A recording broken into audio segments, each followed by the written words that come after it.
Last updated 0923, September 21, 2017. Former PM John Key with public health nurse Annie Highet and Po student Phoenix Nielsen, when Key announced further funding for DHBs to fight rheumatic fever.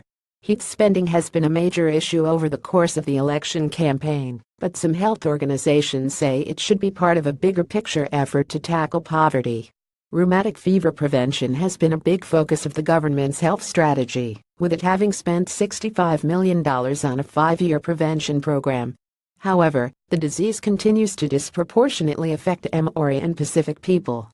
The Institute of Environmental Science and Research found that of the 123 cases of rheumatic fever last year, 80 were Pacific people, 48 were Māori, and 5 were ethnically European.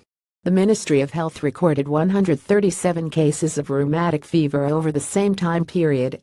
Read more under the line: Impact of Poverty on Children's Health. $875,000 injected into Auckland health boards to combat high rheumatic fever rates. Rheumatic fever rate a disgrace. Chart NZ's birth rate is on a bumpy decline. Rheumatic fever develops after strep throat in a small number of people, if left untreated.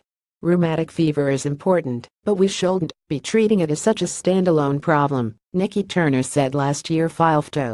It causes the joints, brain, skin and heart to become inflamed and swollen, which can cause rheumatic heart disease, where there is scarring of the heart valves, which can cause premature death.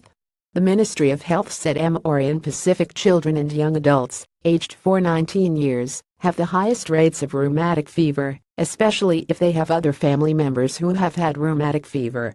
The ministry said it is highly likely that a combination of crowded housing and socioeconomic and healthcare conditions were important factors leading to higher rates of rheumatic fever among those parts of the population.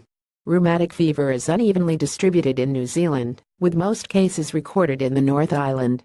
The government's $65 million rheumatic fever prevention program, which started in July 2011 and ended this past June, was largely deemed a success by health organizations nationwide, although it did not hit its target to reduce cases by 66%.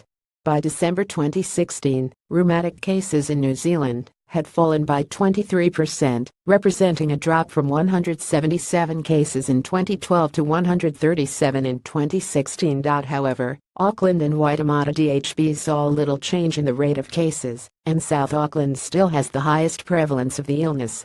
The lack of progress in Auckland led to a $875,000 injection into Auckland DHBs in November last year. The government has also allocated another $5 million per year over the next 5 years to the 11 DHBs with the highest incidence of rheumatic fever. Child Poverty Action Group spokeswoman Nikki Turner said last year rheumatic fever is important, but we shouldn't be treating it as such a standalone problem. She said lowering rheumatic fever levels would need to be looked at as part of a bigger, broader picture, and spending needed to tackle other poverty-based diseases like skin infections and bronchiectasis, a chronic lung disease found in young children. Learn more about the information shown above and explore more charts at Figure NZ site. Stuff.